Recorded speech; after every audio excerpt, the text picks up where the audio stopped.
Hver svona þín fyrstu viðbrögð eftir leikinn? Bara ánægja að hafa unnið og tekið 2 stig á móti sterku liði í. Þetta leit ekkert allt og vel út svona framan af en við náðum að snúa þessu okkur í vil svona síðustu 10 mínúturnar og það jákvætt og það svona það sem stendur upp úr akkurat núna en auðvitað þarf ég að fara yfir leikinn og athuga af hverju við erum svolítið svona passífur varnarlega, sérstaklega fyrstu 40 mínúturnar en ánægja náttúrulega og bara sterkt að klára í Já. Í stöðunni 5-7 þá voru þið 2 mörkum undir. Hvað var það eiginlega sem þú sagði við þína menn sem fekk það til þess að rjúka svona upp?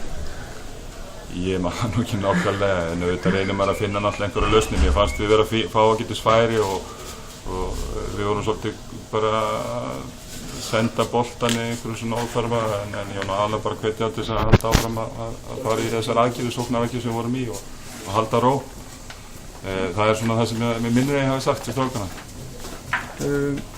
Þetta sigur gegn ÍR eftir að hafa tapað nefnt gegn Fram í síðasta leik. Heldur að sigurbrautin sé framundan? Maður vonar það náttúrulega en við spilum unnum í BVF og FH og síðan töpum móti Fram og við þurfum að passa bara að auðvitað eiga menn að gleðjast og yfir sigurum en ekkert að staldra á lengi við það er eins og með töpun líka, það má ekkert staldra á lengi við þau heldur. Þetta heldur alltaf áfram lífið og við viljum alltaf bæta okkur. Ekki yfir það. Heldur að þessi sigur sé táknum framhaldi eða heldur að Haukar verði að sigra og tapa á víxl út tímabilið?